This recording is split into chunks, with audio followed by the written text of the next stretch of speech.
அறிவோம். அனைவருக்கும் நமஸ்காரம். நாம் தற்போது பார்த்து கொண்டிருக்கின்ற வகுப்பு தைத்திரிய உபநிஷதம். இப்போ இன்றைய வகுப்பு தைத்திரிய உபநிஷதம் நிறைவு பெறுகிறது. இப்போ நம்ம இதுவரைக்கும் பார்த்த பாடங்கள்ல இறுதியாக அணுவாகம் 10ல் முதல் மந்திரம் பார்த்தோம் இல்லையா?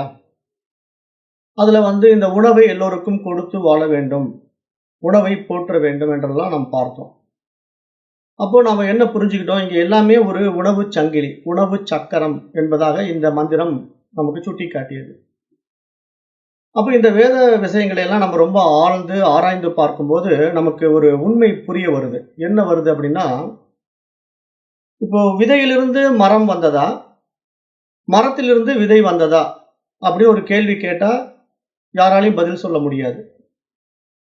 அல்லது கோழியிலிருந்து முட்டை வந்ததா, முட்டையிலிருந்து கோழி வந்ததா அப்படின்னு ஒரு கேள்வியை கேட்டா நோபல் பிரைஸ் வாங்கின சயின்டிஸ்ட் கூட இதுவரைக்கும் அதை கண்டுபிடிக்கல. இந்த விஷயத்துக்கு விளக்கம் எந்த விஞ்ஞானிகளாலும் கொடுக்க முடியாது. ஆனால் நம்முடைய பண்டைய ரிஷிகள், வேத ரிஷிகள் இதற்கு விளக்கம் கொடுத்து விட்டார்கள் என்பதுதான் இங்கு நாம் அறிய வேண்டிய ஆழமான உண்மை. ஆனா இந்த விஷயம் ஏன் எல்லோருக்கும் புரியறதில்லை அப்படின்னு கேட்டீங்கன்னா, பாம்பின் கால் பாம்பறியும் அப்படின்னு பெரியவங்க சொல்லுவாங்க. ஒரு ஞானியை இன்னொரு ஞானிதான் அறிவானே தவிர அஞ்ஞானிகளால் அறிந்து கொள்ள முடியாது. ஆகவே மிக உயரிய சித்தர்களும் ரிஷிகளும் யோகிகளும் வாழ்ந்த நம்முடைய பாரத தேசத்தில ஒரு சில ஞானிகள் தான் இந்த உண்மையை உணர்ந்து கொண்டார்கள். அத்தகைய ஞானிகள் தான் இந்த உண்மையை போற்றினார்கள், புரிந்து கொண்டு வாழ்ந்தார்களே தவிர பெரும்பாலான மனிதர்கள் இதை புரிந்து கொள்ளவே இல்லை, புரிந்து கொள்ளவும் முடியாது. ஏனென்றால் அவர்கள் மதிமயக்கம் அவர்களை அதை புரிய வைக்காது என்றுதான் நாம் பார்க்கிறோம். அப்போ இங்க மகான்கள் ஏன் ஒரு உபனிஷத்திலேயே இந்த விஷயத்தை சொல்லலாமே, ஏன் இத்தனை உபனிஷத்துகள் கொடுத்தாங்க அப்படின்னு பார்த்தா, ஏதேனும் ஒரு வகையில் இதை அவர்களுக்கு புரிய வைக்க வேண்டும் என்று அவர்கள் ஆழ்ந்து முயற்சித்தார்கள் என்று நம்ம பார்க்க முடியுது. இப்ப அதைத்தான் இன்றைய பாரத தேசத்துல நிறைய சித்தர் பெருமக்களும் ஞானிகளும் யோகிகளும் மீண்டும் மீண்டும் செய்து கொண்டிருக்கின்றார்கள். ஆனால் பாடத்திட்டங்களை படித்து புரிந்து கொள்பவர்கள் கோடியில் ஒருவன் மட்டுமே என்பதாகத்தான் நாம் பார்க்கிறோம். ஏன்னா இது எல்லோருக்கும் புரியாது. ஏன் புரியல? அந்த தேடுதல் இல்லை, ஆழமான தேடுதல் இல்லை. இங்க வர்றவங்களுக்கு இறைவனை தெரிந்து கொள்ள வேண்டும், தன்னை புரிந்து கொள்ள வேண்டும் என்ற உண்மையான தேடுதல் இல்லை. உலக சுகபோகங்களில் தான் ஆர்வம் இருக்கிறது. அப்ப இங்க இறை வழிபாடு, ஆலய வழிபாடு, இந்த விஷயங்கள் எல்லாமே ஒரு சுயநல நோக்கம். மனிதர்களுக்கு எல்லாம் தன்னுடைய வாழ்க்கையை சரியாக வாழ முடியுமா என்ற ஒரு தேடுதல், அவ்வளவுதான். இறைவனை தேட வேண்டும் என்ற ஆர்வம் யாருக்கும் கிடையாது என்று நம்ம பார்க்கிறோம். இது இன்றைக்கு நேற்று இல்லை, காலகாலமாக இப்படித்தான் இருந்து கொண்டிருக்கிறது. இதில் யாரோ ஒருவன் மட்டும்தான் இறைவனை உண்மையிலேயே தேடுகின்றான். அவ்வாறு தேடுபவன் தான் அந்த தேடும் பொருள் நானே என்பதை உணர்கின்றான். அப்படிப்பட்ட மிக உயரிய ஞானிதான் இந்த உலகத்தால் போற்றப்படுகின்றான். ஆனால் அந்த ஞானியை அறிந்து கொண்ட ஞானிகள் ஒரு சிலர் தான். அப்ப அந்த மாதிரிதான் இங்க பாரத தேசத்துல நிறைய ரிஷிகளும் சித்தர் பெருமக்களும் ஞானிகளும் தோன்றி மறைந்திருந்தாலும் மக்களிடத்திலே செல்வாக்கு பெறவில்லை. ஏன் செல்வாக்கு பெறல அப்படின்னா, இப்போ 1000 பேர் காட்டுவாசிகளா இருக்கிற ஒரு கிராமத்துக்குள்ள நீங்க போனீங்க அப்படின்னா, ஒரு தனி மனிதன் புத்திசாலி ஒரு 1000 பேர் இருக்கக்கூடிய ஒரு அந்தமான் நிக்கோபார் அப்படிங்கிற ஒரு காட்டுவாசிகள் வாழ்கின்ற ஒரு தீவுக்குள்ள போயிட்டீங்கன்னு வச்சுக்கோங்களேன், உங்களுக்கு என்னதான் அதிகப்படியான அறிவாற்றல் இருந்தாலும் அவர்களுக்கு சொல்லி புரிய வைக்க முடியாது உங்களால. ஏன்னா நாம எல்லா விஷயங்களும் தெரிந்து கொண்டிருக்கிறோம், படித்து புரிந்து கொண்டிருக்கிறோம். உலகம் இப்படி இல்லை, இது வேற மாதிரி இருக்குங்கிறது நமக்கு தெரியும். ஆனா அந்த அந்தமான் நிக்கோபார் அப்படிங்கிற ஒரு காட்டுவாசிகள் வாழ்கின்ற பகுதிக்குள்ள போய், என்னப்பா இப்படி வாழ்ந்துட்டு இருக்கீங்க, உடையெல்லாம் வந்துடுச்சு தெரியுமா, ட்ரெஸ் எல்லாம் இருக்கு, நாங்கெல்லாம் செல்போன் யூஸ் பண்றோம், நாங்க ரேடியோ யூஸ் பண்றோம், நீங்க சொல்லி பாத்தீங்கன்னா அப்படி ஒண்ணு இருக்கா அப்படின்னு கேள்வி கேட்பான், ஆச்சரியமா பார்ப்பான். ஏன்னா அவனுக்கு அப்படி ஒரு நாகரிகம் இருப்பது தெரியாத ஒரு கிராம வாழ்க்கை, ஒரு காட்டுவாசி வாழ்க்கை. அது மாதிரிதான் இங்க சித்தர்களும் ஞானிகளும் வாழுகின்ற உலகம் வேறு. அந்த உலகம் அவர்களுக்கே உரித்தான ஆனந்த உலகம். அந்த ஆனந்த உலகத்தை அவர்கள் சராசரி மனிதர்களாகிய நம்மிடத்தில் எடுத்து இதை சொல்ல வரும்போது, இதை பற்றி புரிந்து கொள்ளக்கூடிய பக்குவம் இல்லாத மனிதர்கள், ஓஹோ அப்படி ஒரு உலகம் இருக்கிறதா என்றுதான் கேள்வி கேட்பார்களே தவிர, அதனுடைய முக்கியத்துவத்தை கொடுக்க மாட்டார்கள் என்பதையும் நாம் நடைமுறையில் பார்த்து கொண்டுதான் இருக்கிறோம். ஆகவே இங்கு நாம் என்ன புரிஞ்சுக்கணும், இந்த பாடத்திட்டங்களுக்குள்ள வர்றவங்க அந்த தீவிர வேட்கை இருக்கணும், தாகம் இருக்கணும். தாகம் வந்தவன் எங்கேயாவது தண்ணி கிடைக்காதான்னு தவிக்கிறான் பாருங்க, அந்த தவிப்பு இருக்கணும். அப்பதான் இந்த பாடத்திட்டங்கள்ல முன்னேறி அந்த இறை தரிசனம், இறை அனுபவம், இறை அனுபூதியை பெற முடியும். அந்த ஒவ்வொரு வினாடியும் சிந்தனை இதை பற்றிய சதா ஈஸ்வர சிந்தனையிலேயே இருக்க வேண்டும், ஈஸ்வர சிந்தையிலேயே வாழ வேண்டும் என்று மகான்கள் நமக்கு இங்கு கூற வருகின்றார்கள் என்றுதான் நம்ம பார்க்கிறோம். ஆனால் எத்தனை பேர் அப்படி வாழ்கிறோம்னா, அப்படி வாழ்வதே கிடையாது. ஏனென்றால் நம்முடைய வாழ்க்கை புறத் தேவைகளுக்கான நோக்கத்தை நோக்கி இருக்கிறதே தவிர, அகத்தேவைக்கான நோக்கம் அரிதாகவே இருக்கிறது என்று நாம் பார்க்க முடிகிறது. அப்ப இங்க அணுவாகம் 10:1 எல்லாமே உணவு என்று மகான்கள் சுட்டிக்காட்டியது போல, இங்கு காரண காரிய தத்துவத்தை நமக்கு விளக்கினார்கள். காரணமும் காரியமும் ஒன்று. முட்டையிலிருந்து கோழி வந்ததா, கோழியிலிருந்து முட்டை வந்ததா, விதையிலிருந்து மரம் வந்ததா, மரத்திலிருந்து விதை வந்ததா என்ற கேள்விக்கு எவ்வளவு பெரிய நோபல் பரிசு பெற்ற விஞ்ஞானியும் கூற முடியாத மிக உயரிய விஷயத்தை நம்முடைய ஞானிகள், மகரிஷிகள், சித்தர் பெருமக்கள் எப்படி விளக்கினார்கள் என்று பார்த்தா, இங்கு படைப்பு என்று ஒன்று தொடங்கவே இல்லை என்று கூறிவிட்டார்கள். காரணம் என்னன்னா, இப்ப முட்டையிலிருந்து கோழி வந்ததான்னு கேட்டா, ஆமாங்க முட்டையிலிருந்து தான் கோழி வந்துச்சுன்னு நம்ம சொல்லிட்டோம்னு வச்சுக்கோங்களேன். அப்ப அந்த முட்டையை எந்த கோழி போட்டுச்சின்னு ஒரு கேள்வியை ஒருத்தன் எழுப்புவோம். ஏங்க முட்டையிலிருந்து தான் கோழி வந்ததுன்றீங்க, சரிங்க, ஆனா அந்த கோழி எங்கிருந்துங்க வந்தது? அப்ப முட்டை தானா வந்துருமா? ஒரு கோழி இருந்தா தானங்க முட்டை போடும். ஆகவே நீங்க சொல்றது ஏத்துக்க முடியாது. முட்டையிலிருந்து கோழி வந்ததுன்னு நீங்க சொன்னீங்கன்னா, அதுக்கு முன்னாடி கோழி இருந்திருக்கணும் அப்படின்னு சொல்லுவான். சரிங்க, கோழி தான் அப்ப முன்னாடி இருந்ததுங்க, கோழியிலிருந்து தாங்க முட்டை வந்துச்சு. நீங்க அந்த அடுத்த கேள்வி இப்படி சொன்னீங்கன்னா, அப்ப அந்த கோழி எங்கிருந்துங்க வந்தது? அதுக்கு முட்டை இருந்திருக்கணும் இல்லைங்களான்னு அடுத்த ஒரு கேள்வி கேட்பான் இல்லையா? அப்ப இதுக்கு யாராவது பதில் சொல்ல முடியுமா? இது குதர்க்கமான கேள்வியாக தெரிந்தாலும் இதுல ஆழமான உண்மை இருக்கு இல்லையா? சந்தேகமே தேவையில்லை. இந்த கேள்வியினுடைய நுட்பத்தை தான் நாம ஆராய்ந்து பார்க்கணும். அது அறிவாளிகளால் தான் முடியுமே தவிர சாதாரண மனிதர்களால் இது முடியாது என்றுதான் சாஸ்திரம் சொல்ல வருது. அது மாதிரி விதையிலிருந்து மரம் வந்ததா, மரத்திலிருந்து விதை வந்ததான்னு ஒரு கேள்வி எழுப்புனா, இல்லைங்க மரத்திலிருந்து தாங்க விதை வந்தது, மரம் ஒரு பழம் கொடுத்துச்சிங்க, அந்த மாம்பழத்திலிருந்து மாங்கொட்டை தாங்க விதை, அந்த விதை தாங்க மரத்திலிருந்து கிடைச்சது நீங்க சொன்னீங்கன்னா, அப்போ இதுக்கு முன்னாடி அந்த மரம் எப்படிங்க வந்தது? அதுக்கு ஒரு விதை இருந்திருக்கணும் இல்லைங்களான்னு ஒருத்தர் கேள்வி கேட்டாலும் பதில் சொல்ல முடியாது. ஆக இதுக்கு பதில் என்ன சாஸ்திரம் சொல்லுதுன்னா, இப்படி ஒரு படைப்பே இல்லை, இது மனதின் கற்பனை. இது எத்தனை பேரால ஏத்துக்க முடியும்? நோபல் பரிசு பெற்ற சயின்டிஸ்ட் கூட இதை ஏத்துக்க மாட்டான். ஏன் ஏத்துக்க மாட்டான்? அவன் இந்த உலகத்தை உண்மையாக பார்க்கிறான், இந்த உலக விவகாரங்களை அவன் நம்புகிறான், இதில் நடக்கின்ற விசேஷ சுகங்களை அவன் ஆராய்ந்து கொண்டிருக்கின்றான். அந்த ஆராய்ச்சியின் இறுதி முடிவில் இன்னும் அவன் முட்டையிலிருந்து கோழி வந்ததா, கோழியிலிருந்து முட்டை வந்ததா என்பதை குட்டையை குழப்பிக் கொண்டிருக்கிறான். அதுதான் நடந்து கொண்டிருக்கு. ஆனா இங்க யாராலும் இதற்கு விடை சொல்ல முடியாது. ஏன்னா இங்க ஞானிகள் தெளிவாக சொல்லிவிட்டார்கள்.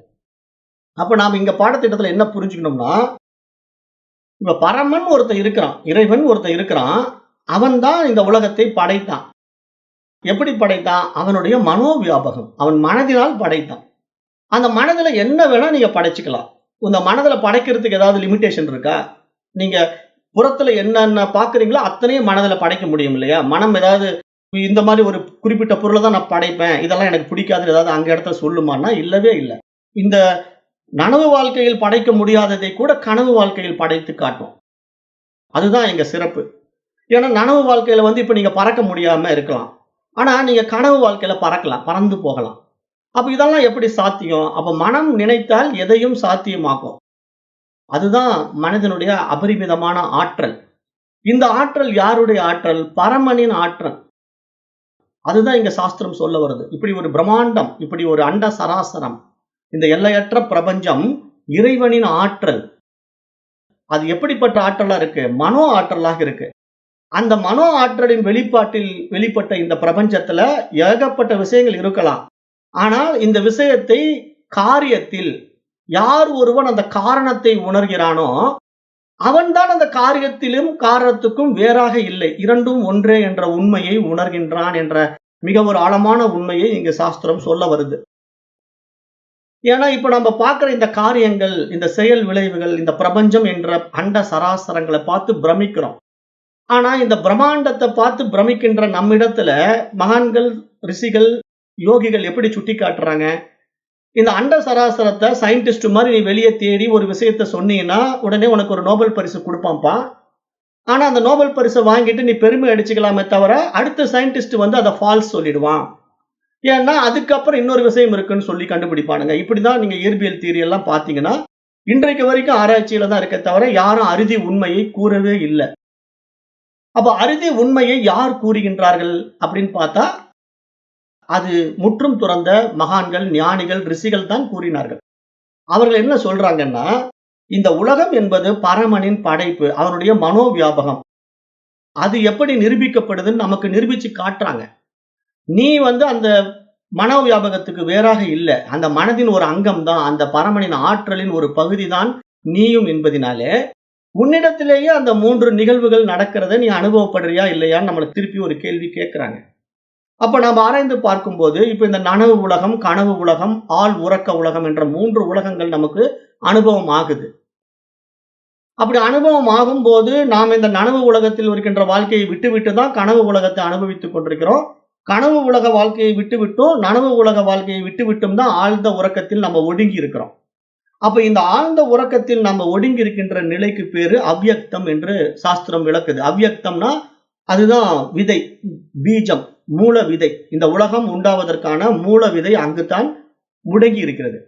அப்ப அந்த விதையானது விளைச்சலுக்கு வந்ததுன்னா அது அப்படியே கொஞ்சம் கொஞ்சமா சிறித துளிர் விடும், அப்புறம் அது செடியாகும், அப்புறம் அப்படியே அது மரமாகும், அப்புறம் மரத்துல இலைகள், கிளைகள், பூக்கள், காய்கள், கனிகள் அப்படின்னு பல விஷயங்கள் பரிணமிக்கும்.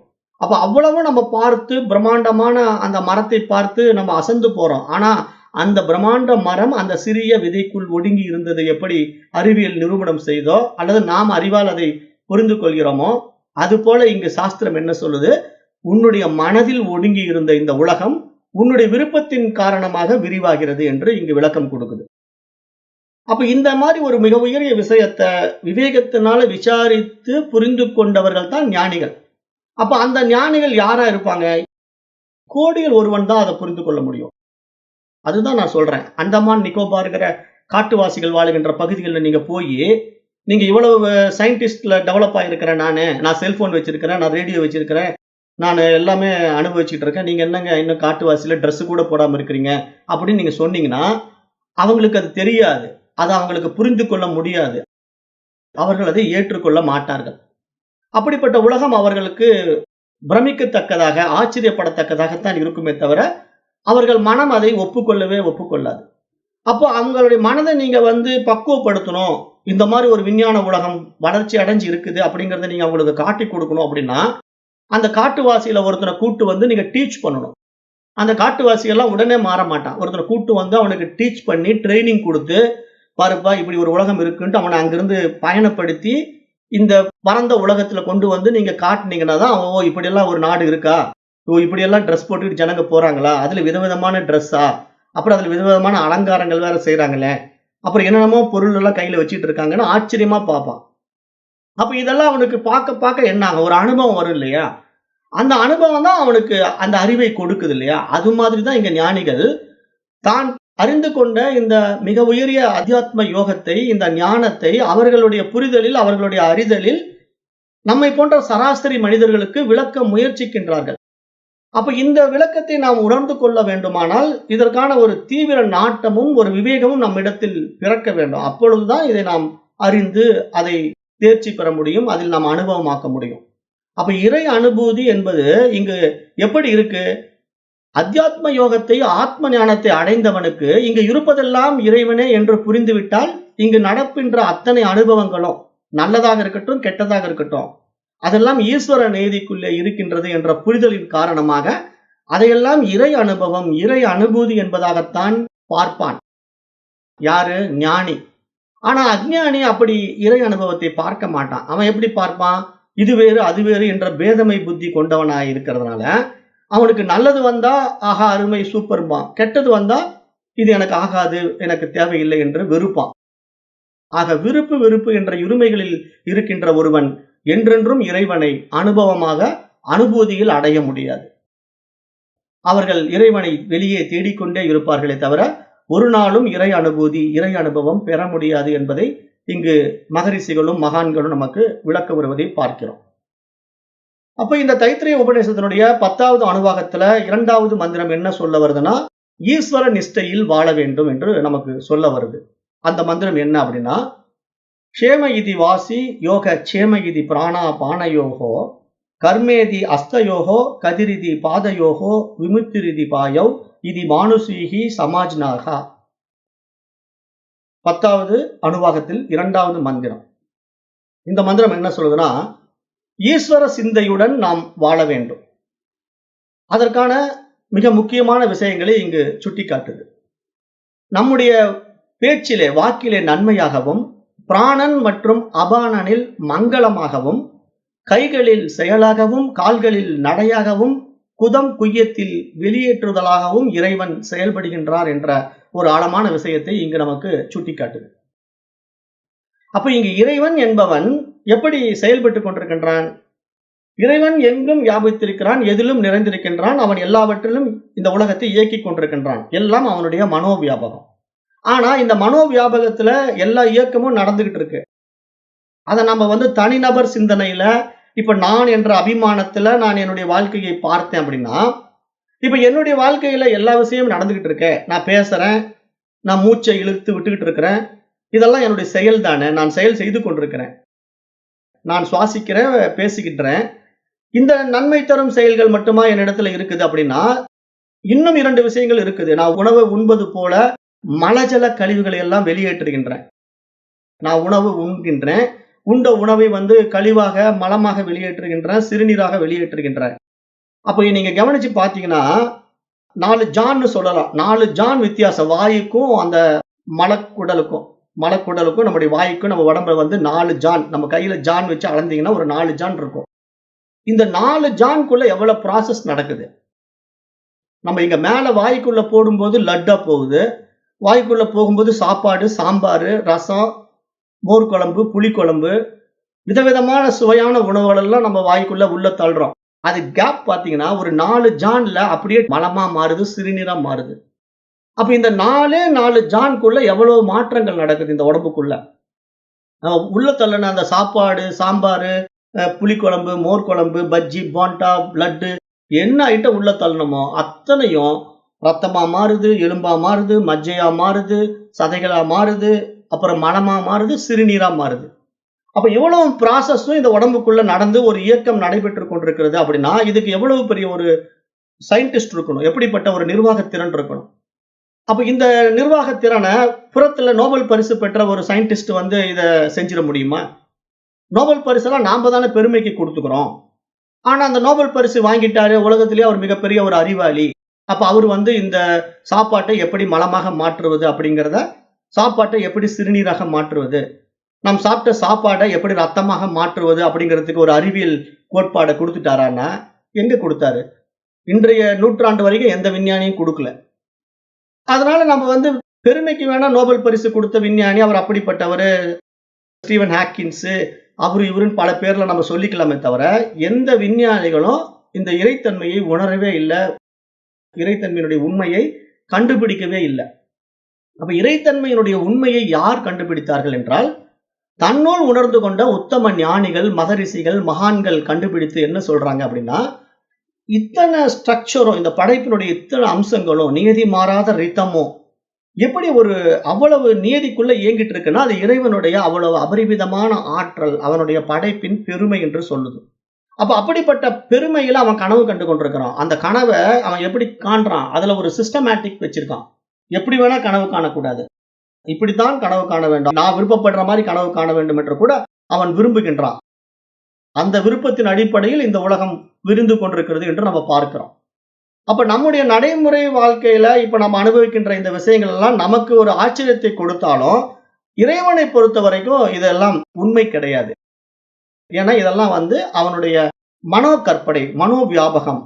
அப்ப எப்படி அதை அவன் வெளிப்படுத்துறான்? இறைத்தன்மையில் இருக்கக்கூடிய அவனுடைய மனதினுடைய ஆற்றலாக, ஒரு மாயா சக்தியாக, சகுன பிரம்ம உபாசனையாக, ஈஸ்வரனாக நமக்கு எடுத்து இங்க சாஸ்திரம் புரிய வைக்க பார்க்குது. ஏன்னா இங்க பிரம்மத்தினுடைய அந்த அபரிமிதமான ஆற்றலை நம்ம வெளியே பார்க்கிற இந்த விஷயங்களை கண்டு நம்ம பிரமிச்சு போனாலும், இந்த இயக்கங்களை கண்டு நம்ம ஆச்சரியம் அடைந்தாலும், இத்தனைக்கும் ஆதாரமான பரமன் எப்படிப்பட்டவன் என்று அந்த பரமனை நம்ம புரிந்து கொண்டோம்னா, அந்த பரமனுடைய படைப்பில் இருக்கின்ற இத்தனை அம்சங்களை கண்டு நாம் பிரமிக்க வேண்டிய அவசியம் இல்லை. இதெல்லாம் அவனுக்கு சாத்தியம். இறைவனுக்கு இது சாத்தியம். இறைவனால் இதையெல்லாம் செய்ய முடியும். ஆனால் ஒரு அறிவியல் அறிஞனால் இதையெல்லாம் செய்ய முடியாது. அறிவியல் அறிஞன் என்ன பண்ணுவான்? இதெல்லாம் இருக்குன்னு நமக்கு சொல்லுவான். இதை மாற்றி காட்டுவான். உடல் உறுப்புகளை மாற்றி காட்டலாம். அல்லது நம்ம விவசாயத்துல மரபணு மாற்றங்களை மாற்றி காட்டலாம். ஆனா அந்த படைப்பின் சாராம்சத்தை, அதனுடைய மூலத்தை அவர்களால் உண்டாக்க முடியாது இல்லையா? அப்ப இதைத்தான் நம்ம இங்க ஆழ்ந்து ஆராய்ந்து பார்க்கும்போது, இந்த மாற்றங்கள் எல்லாம் நம்முடைய தனித்துவமான மனம் விரும்புவதனால இதெல்லாம் இப்படி மாற்றி பார்க்குது. ஆனா இந்த மாற்றத்துக்கான மூலப்பொருளும் நம்ம இங்கிருந்தே தான் எடுக்கிறோம். வெளியிருந்து எதையுமே எடுக்க முடியாது. அதாவது வெளியிருந்துன்னா இந்த பிரம்மாண்டத்துக்கு வெளியிருந்து எதையும் எடுக்க முடியாது. இதுக்குள்ளேயே இருக்கு. இந்த பிரபஞ்சத்துக்குள்ளேயே இருக்கக்கூடியதை வச்சுக்கிட்டு நம்ம மாற்றி மாற்றி வேணா ஆராய்ச்சி பண்ணலாம். ஆனா இதற்கு வெளியிருந்து நம்ம எதையாவது எடுக்க முடியுமானா எதுவும் எடுக்க முடியாது. அப்ப இந்த கேள்வியை நம்ம சயின்டிஸ்ட் கிட்ட கேட்டா பதில் இல்லை இல்லையா? அப்ப சாஸ்திரம் இதுக்கு பதில் சொல்றது எப்படி சொல்றதுன்னா, இங்க இந்த மாதிரி எந்த ஒரு புறப்பொருளுமே இறைவன் பெறவில்லை. மூலப்பொருள் எதையுமே இறைவன் பெறவில்லை.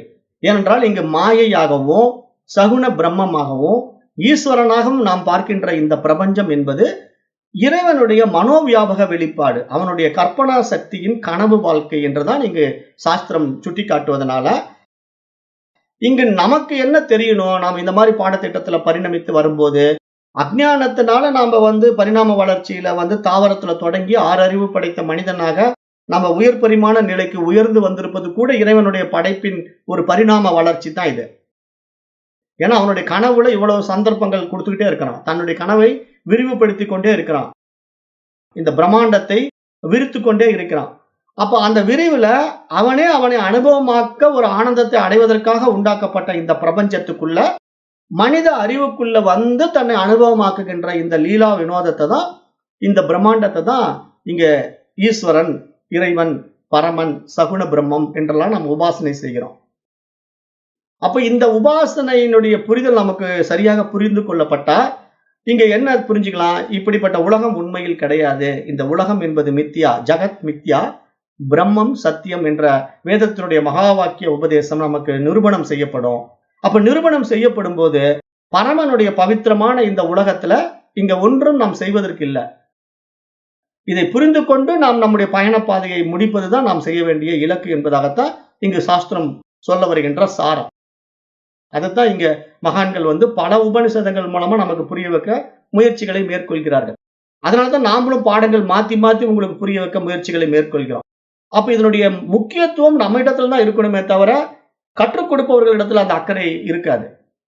கற்றுக்கொள்ள வேண்டியவர்கள் தான் அந்த அக்கறையை காட்ட வேண்டும் என்று இங்கு சாஸ்திரம் எதிர்பார்க்குது. அப்ப இங்க நம்ம பண்ணக்கூடிய இந்த உபாசனை இருக்கு இல்லையா? இப்போ ஈஸ்வர உபாசனை, ஈஸ்வர நிஷ்டையில் நம்ம வாழ வேண்டும் என்பது, அதுதான் இந்த ஷேம இதி வாசிகின்னு சொல்லுது இல்லையா? நம்முடைய வாக்கில் தூய்மை ரூபமாக ஈஸ்வரன் இருக்கின்றார் என்பதாக நாம் பார்க்க வேண்டும். அப்ப ஒரு மனிதனுடைய உயர்வும் தாழ்வும் அவனுடைய சொல்லில் தான் அமைந்திருக்கிறது என்ற உண்மையை அவன் புரிந்து கொள்ள வேண்டும் என்பதாக சாஸ்திரம் இங்கு சுட்டி காட்டுது. அப்போ அதனாலதான் நம்ம வாய் வார்த்தைகள் எல்லாம் பேசும்போது நல்லதையே பேச வேண்டும், நல்லதையே பார்க்க வேண்டும், நல்லதையே கேட்க வேண்டும் என்பதாக மகான்கள் சொல்லி, அதற்கு எதிர்ப்புறமான விஷயங்கள் என்ன சொன்னாங்க? தீயவை பேசாதே, தீயவை கேட்காதே, தீயவை பார்க்காதே என்பதாக நமக்கு சொல்லி வழிநடத்தி வந்தார்கள். அப்ப இதை நம்ம புரிந்து கொள்ளும் போதுதான் நம்முடைய மனப்பான்மையை பொறுத்து நமக்கு உலகம் விரியும். இப்ப தெய்வீக நிலையில் வாழுகின்ற மகான்கள், ரிஷிகளுடைய வாழ்க்கையில அவர்கள் உலகம் வேறு, நம்முடைய உலகம் வேறு. இந்த புரிதல் நமக்கு வரணும். இந்த புரிதலுக்கு தான் நான் அந்த எக்ஸாம்பிள் எப்படி கொடுத்தேன்? அந்தமான் நிக்கோபார் போன்ற காட்டுவாசிகள் வாழுகின்ற பகுதியில அவங்க வாழ்க்கை அப்படித்தான் இருக்கும். அவங்க உடையே போடாம நிர்வாணமா இருப்பாங்க. அவங்களுடைய ஆயுதங்கள் எல்லாம் மூங்கில்ல செதுக்கப்பட்ட கூர்மையான ஆயுதங்களை வச்சிருப்பாங்க. அவங்க காட்டுவாசிகளுடைய வாழ்க்கை. ஆனா நாம இவ்வளவு மாடர்ன் வேர்ல்டுக்குள்ள இருக்கிறோம். நம்ம ஜீன்ஸ் பேண்ட் போட்டுக்கிட்டு, டிஷர்ட் போட்டுக்கிட்டு போறோம். கையில ஒரு மொபைல் போன் எடுத்துட்டு போறோம். ஆனா நம்ம கையில mobile phone, jeans pant, T-shirt எல்லாம் போட்டுக்கிட்டு அந்தமான் நிக்கோபார் காட்டுவாசிகளுக்குள்ள போய் நம்ம நின்னோம்னா அங்க வந்து ஒரு 10,000 பேர் காட்டுவாசிகள் நடுவுல நான் ஒருத்தன் ஜீன்ஸ் பேண்ட் போட்டு நின்னேன்னா என்ன நினைப்பான்? என்ன பைத்தியக்காரன் நினைப்பானா? அவங்கள பைத்தியக்காரன் நினைப்பாங்களா? என்னதான் பைத்தியக்காரன் அந்த 10,000 பேரும் சொல்லுவாங்களே தவிர, அவங்க 10,000 பேரும் புத்திசாலிகளா இருக்கிற மாரி அவங்க நினைச்சுக்கிட்டு இருப்பாங்க இல்லையா? அதத்தான் இப்ப நாம செஞ்சுட்டு இருக்கிறோம். நாம என்ன பண்றோம்? சித்தர்களும், ஞானிகளும், மகான்களையும் பைத்தியக்காரன் மாரி பார்க்கிறோம். நாமெல்லாம் புத்திசாலிகள்ங்கிற மாரி நினைச்சுக்கிட்டு இருக்கிறோம். ஏன்னா நாம வந்து அவங்க சொல்ற விஷயம் நமக்கு புரியல. அதனால நாம என்ன நினைக்கிறோம்? ஏதோ பைத்தியக்காரன் உளறிக்கிட்டு இருக்கான் அப்படின்னு நம்ம நினைக்கிறோம். ஏன்னா நாம தான் சயின்ஸ் படிச்சுட்டோம். நம்மலாம் சயின்டிஸ்ட் ஆயிட்டோம். ஆகவே நமக்கு புத்திசாலித்தனம் அதிகமா இருக்கு. அந்த மகான்களும், ரிஷிகளும் 10ஆம் பசலிகள்.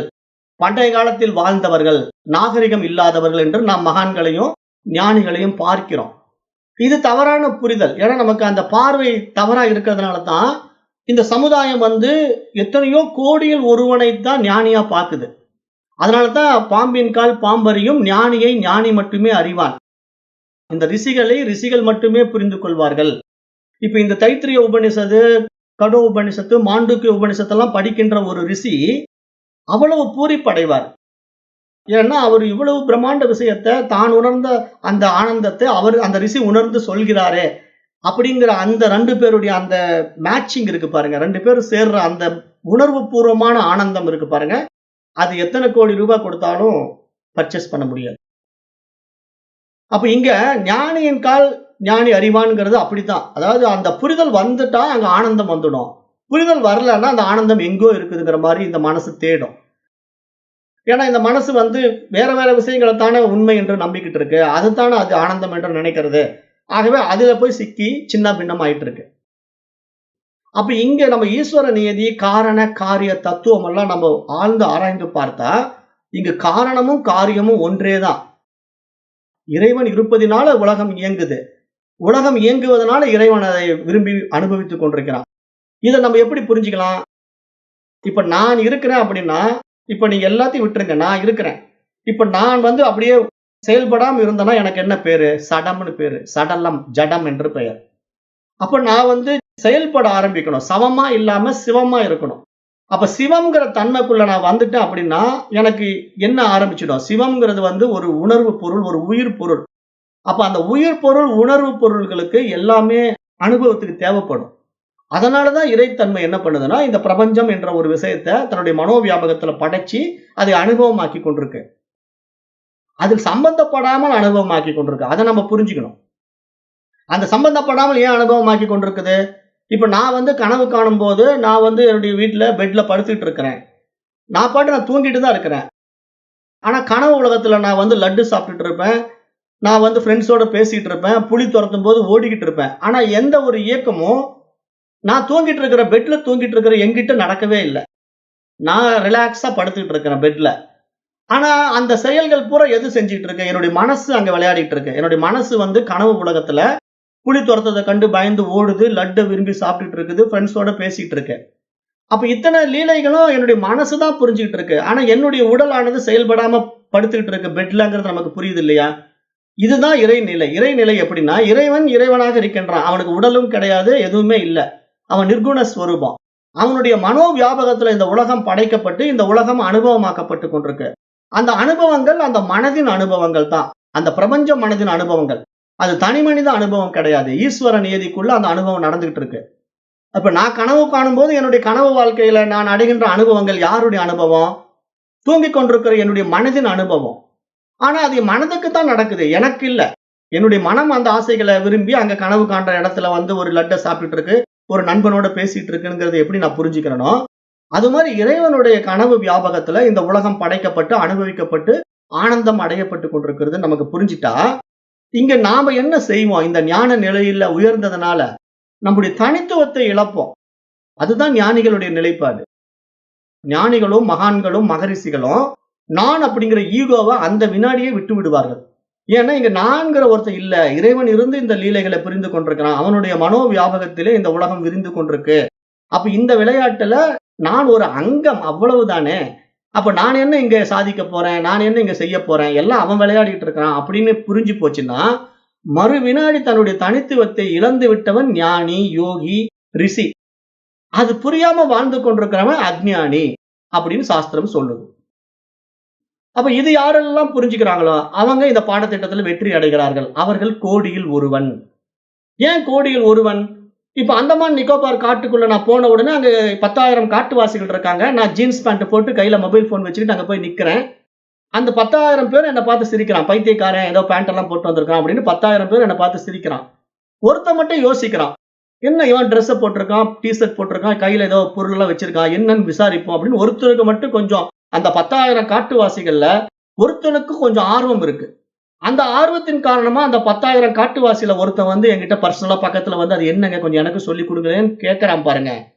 அவனைத்தான் நான் டீச் பண்ண முடியும்.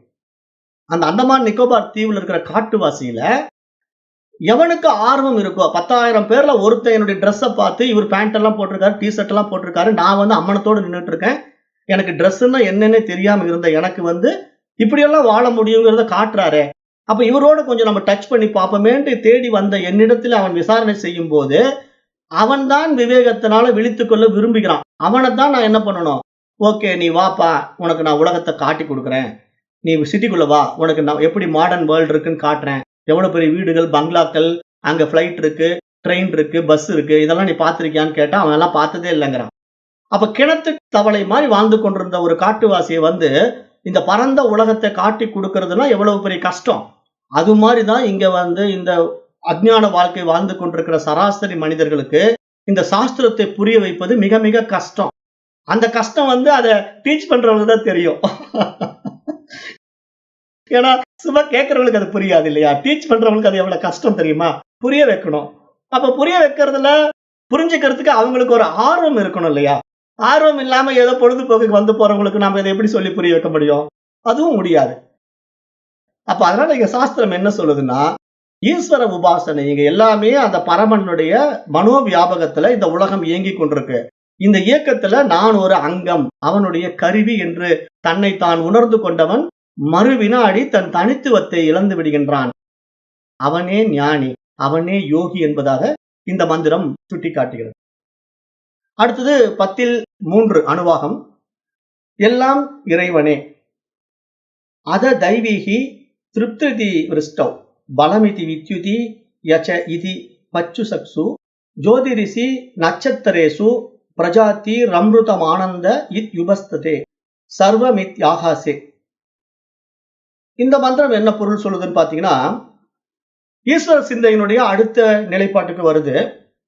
மலையில் திருப்தியாகவும், மின்னலில் ஆற்றலாகவும், மிருகங்களில் புகழாகவும், நட்சத்திரங்களில் ஒளியாகவும், குழந்தையை உற்பத்தி செய்கின்ற மேலான இன்பமாக பிறப்பிருப்பிலும் வெளியில் எல்லாமாகவும் இறைவனே உள்ளார் அப்படிங்கிற ஒரு ஆழமான உண்மையை இங்க எடுத்து சொல்லுது.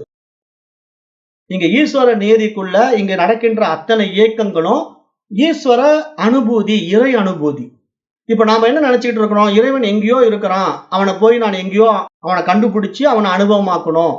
சினிமாவில காட்டுற மாதிரி நம்ம என்ன பண்றோம்? 7 மலை தாண்டிங்க, 7 கடல் தாண்டி அப்படியே ஒரு குகைக்குள்ள போன உடனே அங்க ஒரு முனிவர் உட்கார்ந்து இருந்தாரு, அவரை போய் கட்டி பிடிச்ச உடனே அந்த முனிவரை நான் கண்டுபிடிச்சிட்டேன் நான் புலங்காங்கிதம் அடையிற மாதிரி நான் என்ன பண்ணிட்டேன்? இறைவன் எங்கேயோ அண்ட சராசரங்களுக்கு மேல இருக்கிறாரு, நான் இங்கிருந்து அவரை தினமும் பிரார்த்தனை பண்ணிட்டே இருக்கணும், அப்புறம் ஒரு நாள் நான் மண்டையை போடணும், இந்த உடம்பை விட்டுட்டு அப்படியே நான் மேல போகணும், அப்போ பிரம்மலோகத்துக்குள்ள நான் நுழையணும், அங்க போய் வைகுண்டத்துல பெருமாள் படுத்துட்டு இருப்பாரு, மகாலட்சுமியை எழுப்பி விட்டுட்டு நான் போய் பக்கத்துல உட்காந்து அவர் கால் அழுத்தி விடணும் அப்படின்னு கற்பனையில வாழ்றான். அது நடக்காது. ஏன்னா இது வந்து மற்றவர்களால் புகுத்தப்பட்ட கற்பனை கதைகள். நீங்க உண்மையிலே இறைவனை நீங்க அனுபவம் ஆக்கணும் அப்படின்னா அந்த ஈஸ்வர நியதிக்குள்ள வெளிப்பட்ட இந்த பிரம்மாண்டம் இருக்கு பாருங்க, இந்த பிரபஞ்சம், இதுல நடக்கின்ற அத்தனை நிகழ்வுகளும் பரமனின் நிகழ்வு, பரமனுடைய நிகழ்வு நடந்துகிட்டு இருக்கு. இறைவன் என்ன செய்து கொண்டிருக்கின்றான் அப்படின்னு ஒரு கேள்வி கேட்கும் போது, இப்போ நான் பேசிட்டு இருக்கிறேன், நீங்க கேட்டுக்கிட்டு இருக்கீங்க, இதைத்தான் இறைவன் செய்து கொண்டிருக்கிறான். இப்ப இது எத்தனை பேருக்கு புரியும்? இதுதான் அழகா திருவருட்செல்வர் படத்துல வந்து ஒரு கதை இருக்கும், இதை புரிய வைக்கிறதுக்கு எடுத்திருப்பாங்க. சிவாஜி கணேசன் வந்து ராஜாவா மேல உட்கார்ந்து இருப்பாரு, கீழே வந்து குட்டி பத்மினி அந்த பொண்ணு வந்து வருவா, அவங்க தாத்தாவுக்கு பதில் சொல்ல முடியாது, இந்த பொண்ணு நான் பதில் சொல்றேன்ட்டு வருவா பேத்தி. அப்ப அவன் கேட்பான், அப்ப இறைவன் எங்கே இருக்கிறான்னு சொன்ன உடனே அந்த பொண்ணு என்ன சொல்லும்? மன்னா ஒரு நிமிஷம் நீங்க எனக்கு அந்த அரண்மனையில சீட்ல உட்கார இடம் கொடுப்பீங்களான்னு கேட்கும். சரி உட்காருமா அப்படின்னு சொன்ன உடனே நீங்க என்ன கீழே வாங்க, நான் மேல போறேன்ட்டு போய் அந்த பொண்ணு அந்த சிம்மாசனத்துல உட்காந்துக்கிட்டு, எங்கே காவலாளிகளை இந்த மன்னனை சிறைப்பிடியுங்கள் அப்படிங்கும். உடனே அவன் என்னம்மா இப்படி சொல்றான்னு, இதைத்தான் இறைவன் செய்து கொண்டிருக்கிறான், இப்ப நீங்க வந்து எனக்கு கீழயும், நான் உங்களுக்கு மேலயும் உட்கார்ந்துட்டு இருக்கிறேன். இப்ப நான் உங்கள கைது பண்றேன். அப்ப இது எப்படி நடக்குது? இப்ப கொஞ்ச நேரத்துல லீலை மாறிடுச்சுல்ல. நீங்க என்ன கேள்வி கேட்டிருந்தீங்க. அப்ப நான் உங்கள மிரட்டி உள்ள கைது பண்ற அளவுக்கு எனக்கு அதிகாரத்த, சிம்மாசனத்த குடுத்திருக்கீங்க. செங்கோல் என் கையில குடுத்துட்டீங்க. இப்ப நான் ராஜா. அப்ப நான் எப்படி ஒரு வினாடியில ராஜாவா மாறி உங்கள நான் கைது பண்றேன்? இந்த மாதிரி என்ன வேணா ட்விஸ்ட் ஆகும். ஏன்னா இது கனவு வாழ்க்கை. இமிடியேட் ட்விஸ்ட் எப்ப வேணா நடக்கும். அப்ப இந்த மாதிரி வாழ்க்கையில என்ன நடந்தாலும், அது இறைவனுடைய லீலைகள். நேற்று இருக்கிறவன் இன்னைக்கு இருக்க மாட்டான். இன்னைக்கு இருக்கிறவன் நாளைக்கு இருக்க மாட்டான். அப்ப இதெல்லாம் மாற்றங்கள் நடந்துகிட்டே இருக்கு. பணக்காரன் திடீர்னு ஏழை ஆயிடுறான். ஏழை திடீர்னு பணக்காரன் ஆகுறான். இதெல்லாம் எப்படி நடக்குதுங்க? எப்படிங்க இதெல்லாம் சாத்தியம்? எல்லாம் இறைவனுடைய விளையாட்டுல நடந்துகிட்டு இருக்கு. இது யாருக்கு புரியுதோ, அவர்கள் இந்த உலகத்தை எப்படி பார்ப்பாங்க? திரைப்படம் மாரி, கனவு மாரி பார்ப்பாங்க இல்லையா? அவங்க தான் ஞானிகள். இது புரியாம பார்க்கிறவன், இத உண்மை என்று பார்க்கிறவன், பக்கத்து வீட்டுக்காரனை பார்த்து பரிதவிப்பான். அவன் கார்ல போறான், நான் கார்ல போ முடியல. அவன் பங்களாவுல இருக்கான், நான் பங்களாவுல போ முடியலன்னு பரிதவிப்பான். ஆனா ஏன் நடக்க மாட்டேங்குது? அது இறைவன் முடிவு செய்யணும். அப்பதான் நடக்கும். ஏன்னா கனவு காண்றது அவன் இல்லையா? நீங்க நானா கனவு காண்டுகிட்டு இருக்கிறோம். நீங்க நானும் கனவு காணும்போது வேணா உங்களுக்கு விருப்பமான கனவை நீங்க காணலாம். நைட்டு வந்து ஒரு கதாநாயகி நினைச்சுக்கிட்டே படுத்தீங்கன்னா நைட்டு பெட்ல வருவா. அப்ப வந்து அந்த கதாநாயகி உங்களுக்கு விருப்பமான கனவா இருக்கலாம். ஆனா இறைவன் விருப்பமான கனவை இங்க கண்டு கொண்டிருக்கிறான். அதை நீங்களும் நானும் மாத்த முடியாது இல்லையா? ஆகவே அதை புரிஞ்சா இந்த வாழ்க்கை சுவாரஸ்யமா இருக்கும். இந்த வாழ்க்கையை சந்தோஷமாக வாழ முடியும் என்று சாஸ்திரம் சொல்லுது. இததான் மகான்கள், ரிஷிகள் நமக்கு உணர்த்த விரும்புகிறார்கள். இதை நாம் எத்தனை பேர் புரிந்து கொள்கிறோம் என்பது நம்முடைய புரிதலின் அம்சம் என்று சாஸ்திரம் சொல்லுது. எல்லாராலும் புரிந்து கொள்ள முடியாது.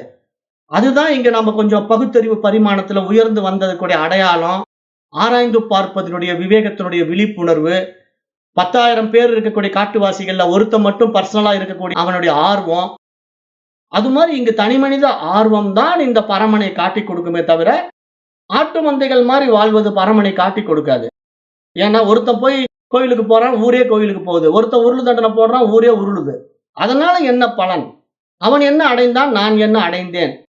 அப்படிங்கிறத விசாரித்து பார்ப்பவன் தான் விவேகி. அவனும் தான் கோயிலுக்கு போறான், நானும் தான் கோயிலுக்கு போறேன். அவனுக்கு இதெல்லாம் கிடைக்குது, எனக்கு இதெல்லாம் கிடைக்க மாட்டேங்குதுன்னா, அதுக்கு இறைவன் காரணமா? இல்லையல்ல, இவனே தான் காரணம். அப்ப இதெல்லாம் புரியணும்ல. அந்த ஒரு பெண்மணி வந்து குழந்தை இல்ல, கோயில்ல போய் தொட்டில் கட்டுறா, அவளுக்கு குழந்தை பிறந்துடுது. இன்னொரு பெண்மணி அதே மாதிரி கோயிலுக்கு போய் தொட்டில் கட்டுறா, அவளுக்கு குழந்தை பிறக்க மாட்டேங்குது. இவளுக்கு குழந்தை பிறந்ததுக்கும் அவளுக்கு குழந்தை பிறக்காததுக்கும் யார் காரணம்? இதுதான் நமக்கு என்ன சொல்லுது சாஸ்திரம். இதெல்லாம் விதிங்கிற ஒரு விஷயத்துல விளக்கம் கொடுக்குது.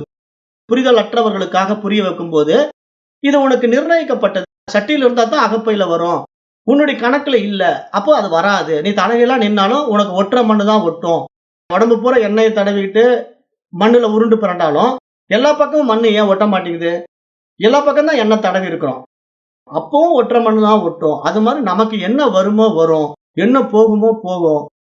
இதையெல்லாம் நம் கையில் இல்லை. எல்லாம் ஈஸ்வர நீதிக்குள்ளே இருக்கிறது என்ற ஈஸ்வர நிஷ்டையில் வாழ வேண்டும் என்பதாக இந்த மந்திரம் சுட்டிக்காட்டுது. இந்த 10வது அணுவாகத்தினுடைய 3வது மந்திரம் என்ன சுட்டிக்காட்டுதுன்னா, அந்த ஈஸ்வர நிஷ்டையில் வாழும் போது இங்கு குழந்தை பிறப்பதும் புலன் இன்பத்தில் ஈடுபடுவதும் அவனுடைய விருப்பத்தின் அடிப்படையில் தான் நடக்குது. அது புரிந்து கொண்டால் அதை அனுபவிப்பான். புரிந்து கொள்ளாவிட்டால் அதை ஒரு மிருகம் போல அல்லது மெஷின் போல செய்வான்.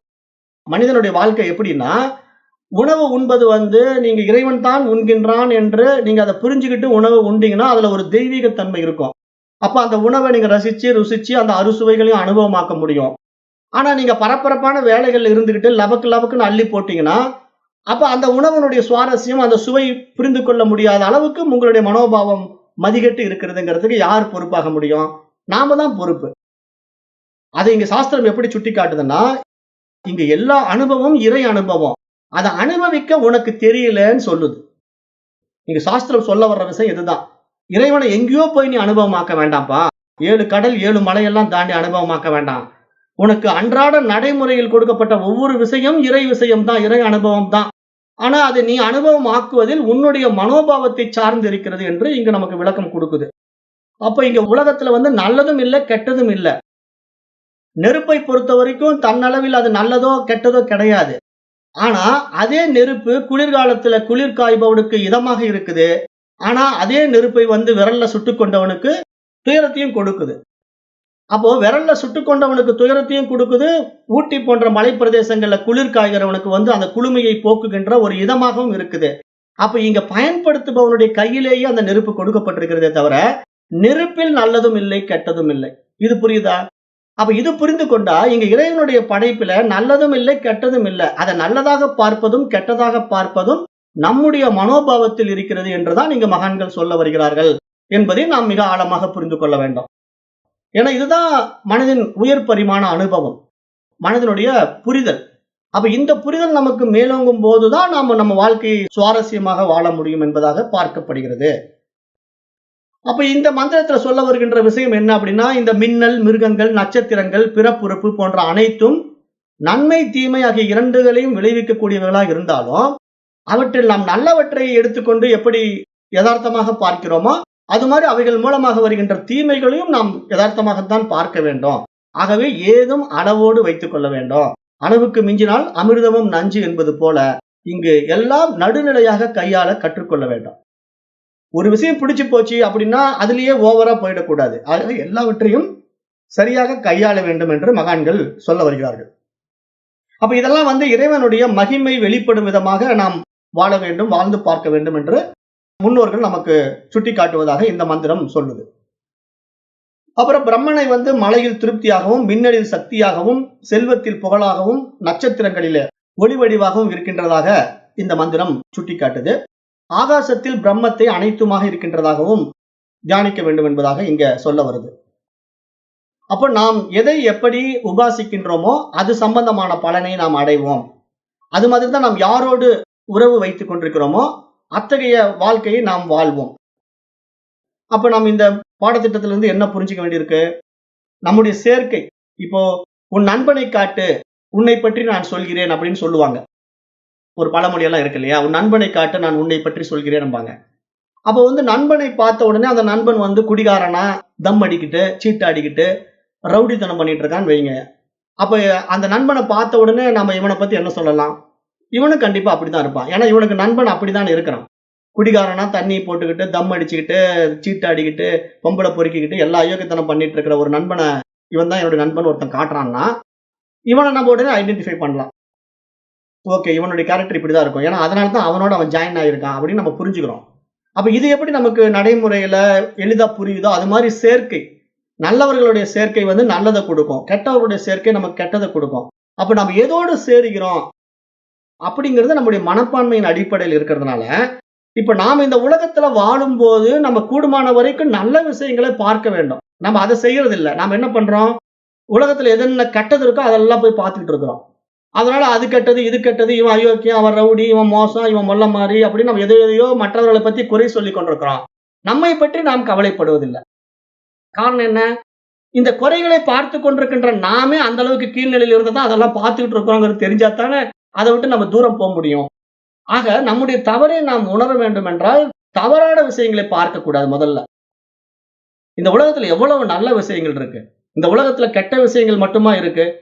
எவ்வளவு நன்மைகள் பொதிந்து கிடைக்கிறது. நன்மைகளை பார்க்க பழக வேண்டும். எவ்வளவு நல்ல விஷயங்கள் எல்லாம் நம்ம சமுதாயத்துல முன்னோர்கள், ரிஷிகள், ஞானிகள், யோகிகள் இந்த உலகத்துக்கு என்னென்ன கொடுத்திருக்கிறாங்க. இந்த இயற்கை எப்படி படைக்கப்பட்டிருக்கு, இந்த இயற்கையினுடைய அழகு எப்படி ரம்மியமா இருக்கு, இந்த மனித உடலுக்குள்ளேயே எவ்வளவு அற்புதங்கள் நிகழ்ந்து கொண்டிருக்கு. அப்படிங்கிற நல்ல விஷயங்களை பூரா நம்ம பார்க்க ஆரம்பிச்சோம்னா நமக்கு இந்த உலகம் வந்து ஒரு ஆனந்தமயமாக ஒரு பாரடைஸ் மாதிரி தெரியும். நமக்கு கெட்டதா பார்க்க ஆரம்பிச்சோம்னா எங்க பார்த்தாலும் கொலை, கொள்ளை, கற்பழிப்பு, கஞ்சா, மது, மாது இப்படிங்கிற மாதிரி போயிடும். ஏன்னா இன்றைக்கு நீங்க டிவி, மீடியா எல்லாம் ஓபன் பண்ணீங்கன்னா இதுதானே 99% இருக்கு. அப்ப நீங்க உங்க மனசு வந்து அந்த மாதிரி விஷயங்களை பார்க்கவே சமுதாயம் அப்படியே இருக்கிற மாதிரி நமக்கு தெரிகிறதுனால நாமும் இந்த சமுதாயத்தில் ஒரு அங்கம் என்பதனால நமக்கு பயம் வந்துடும். அப்ப இந்த மாதிரி கெட்டவர்களுடைய சகவாசம், கெட்டவருடைய நட்பு என்ன ஆயிடும்? நம்மள கெட்டவனாக மாற்றிவிடும். எந்த அடிப்படையில மாற்றோம்? மனசு வந்து எதை அடிக்கடி பார்த்துக்கிட்டே இருக்கோ அதுலயே போய் சிக்கிக்கும். எப்ப பார்த்தாலும் கற்பழிப்பு சீனே பார்த்துக்கிட்டு இருக்கான்னு வச்சுங்க ஒருத்தன், அவங்களுடைய குடும்பத்துல அவங்க வாழ்க்கையில அந்த சம்பவம் நடக்கும். ஏன்னா இதெல்லாம் வந்து மனம் எது நினைக்குதோ அது லைவ்ல கொண்டு வந்துடும். உன் மதி எதுவோ உன் கதி அதுவே. அதனாலதான் கெட்ட விஷயங்களை பார்க்க கூடாது. நம்ம வந்து கெட்டதுல ஈடுபாடு காட்டிக்கிட்டே இருந்தோம்னா நமக்கு அங்க கொண்டு வந்து நிறுத்தும். நீ இதை தானே விரும்பிக்கிட்டே இருக்கிற, அப்ப ததாஸ்து அப்படியே ஆகட்டும் என்று ஈஸ்வர நீதிக்குள்ள அதை நடைமுறைப்படுத்திவிடும். ஆகவே நாம் கூடுமான வரைக்கும் கெட்ட விஷயங்களிலிருந்து விலகி விட வேண்டும். துஷ்டனை கண்டால் தூர விலகு என்பது போல தேவையற்ற விவகாரங்களுக்குள்ள போகாம நம்ம எப்பொழுதும் சதா நன்மைகளை தருகின்ற நல்ல விஷயங்களை, ஈஸ்வர சம்பந்தமான விஷயங்களை மட்டும் பார்க்கணும். ஆனா ஈஸ்வர நீதிக்குள்ள நல்லதும் இருக்கும், கெட்டதும் இருக்கும். ஆனா ஆனந்தம் என்பது நமக்கு எது மகிழ்ச்சி தருகிறதோ அதை நோக்கி நாம் பயணிக்க வேண்டும். இங்க எல்லாமே நடந்துராது. ஆகவே அதை நம்ம புரிந்து கொண்டு அந்த நன்மையையும் தீமையையும் பகுத்தறிகின்ற அந்த விவேகத்தினால நம்ம விழித்துக் கொண்டு வாழ வேண்டும் என்றுதான் இங்க சாஸ்திரம் சொல்ல வருகின்ற சாரம். அடுத்தது அணுவாகம் 10:4. ஆக்கப்பூர்வமான வாழ்க்கையின் பலன். அந்த மந்திரம் என்ன சொல்லுதுன்னா, தத் பிரதிஷ்டேத் உபாசித பிரதிஷ்டாவான் பவதி, தன்மக இத் உபாசித மகான் பவதி, தன்மன இத் உபாசித மானவான் பவதி, தன்னம இத் உபாசித நம்யந்தே அஸ்மை காமாக, தத் பிரம்மேத் உபாசித பிரம்மவான் பவதி, தத் பிரம்மணஹ பரிமர இத் உபாசித பர்யேனம் மிரியந்தே திசந்த சபத்னாக பரியே அப்ரியா பிராத்ருவ்யாக. அணுவாகம் 10:4 மந்திரம். இந்த மந்திரம் என்ன பொருள் சொல்லுதுன்னா, பரம்பொருளை அனைத்திற்கும் ஆதாரமானவராக போற்ற வேண்டும். அப்படி போற்றுபவன் தன்னில் நிலை பெற்றவனாக ஆகின்றான். அவரை மகிமை வாய்ந்தவராக போற்றுபவன் மகிமையை பெறுகின்றான். எப்பொழுதும் அந்த ஈஸ்வர சிந்தனையை போற்றுபவன் எல்லாவற்றையும் சிந்திக்க வல்லவன் ஆகின்றான். ஆசைகள் அவனுக்கு அடிபணிகின்றன. பரமனை தலைவனாக போற்றுபவன் பரமனாகவே ஆகின்றான் என்பதாக இந்த மந்திரம் சுட்டிக்காட்டுது.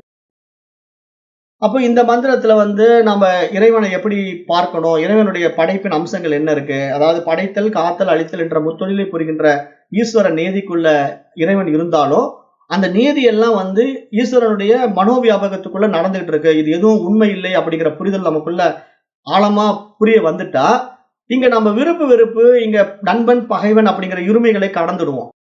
அது நமக்கு தேவையில்லாத விசய சுகங்களை உண்டு செய்யும் என்பது புரிந்து கொண்ட அடிப்படையில நாம் இதை ஒரு சாட்சியாக, ஒரு சராசரி திரைப்படம் பார்க்கின்ற மனிதனை போல இந்த உலகத்தை பார்ப்போம். அப்ப இங்க ஆன்மீகத்தினுடைய அடிப்படை நெறி நாம் இங்க புரிந்து கொள்ள வேண்டும். மனிதனுக்கு மிகுந்த கேட்டை விளக்கின்ற சொற்களான இந்த நான், எனது என்ற அகங்காரம், மமகார நிலையை, இதை நான் செய்தேன், இதனால் நான் சிறப்பு பெற்றேன் என்றெல்லாம் தன்னைத்தானே பெருமை கொள்ளும் மனிதர்கள் அந்த இறை அனுபூதியை பெற முடிவதில்லை. ஏனென்றால் இது இவர்களுடைய அபிமானம். நான் செய்வதேன் என்ற அந்த தனித்த அபிமானத்தினால் அதை அப்படி பார்க்கிறார்கள். ஆனா இதெல்லாம் ஈஸ்வர விபூதி, ஈஸ்வர வைபவம் என்று பார்க்கின்றவனுக்கு இங்கு நடைபெறுகின்ற செயல்கள் எல்லாம் என்னுடைய செயல் இல்லை, ஈஸ்வர நியதிக்குள்ள நடந்துகிட்டு இருக்குங்கும் போது அந்த வைபவத்தை கண்டு மகிழ்வான், அந்த விபூதியை கண்டு பெருமிதம் கொள்வான் என்பதாகத்தான் இங்க இந்த வாழ்க்கையை வாழுகின்ற முறையை மகான்கள் நமக்கு சுட்டி காட்டுகிறார்கள். ஆக எல்லாவற்றுக்கும் இறைவனே காரணம் என்பதை உணரும் மனிதனுக்கு சொல்லில் செயலில் பணிவு தானாகவே வரும். அவன் செயல்களில் வெற்றியை ஈட்டுவான். தன்னில் நிலை பெறுவது என்பது தனக்கு நடப்பது எல்லாம் தான் செய்வது என்று இல்லாமல் எல்லாம் இறைவனின் அருளால் தான் இந்த உடலை மனதை கருவியாக கொண்டு அவன் கையாண்டு கொண்டிருக்கின்றான் என்ற புரிதலின் அடிப்படையில் வாழுகின்ற வாழ்க்கை என்பதாக இங்கு இந்த மந்திரம் சுட்டிக்காட்டுகிறது. அப்ப எந்த ஒரு ஆனந்தம் மனிதனிடத்தில் இருக்கின்றதோ அதுவே ஹிரண்ய கர்ப்பத்தில் இருக்கின்ற ஆனந்தமும் ஒன்று என்று இங்கு சொல்லுது. ஹிரண்ய கர்ப்பனும் மனிதனும் வேறு வேறு அல்ல. இங்க படைப்பு கடவுளாகிய பிரம்மாவும் இந்த படைப்பின் ஒரு அம்சமாக இருக்கின்ற தனி மனிதனாகிய நானும் வேறு வேறு கிடையாது.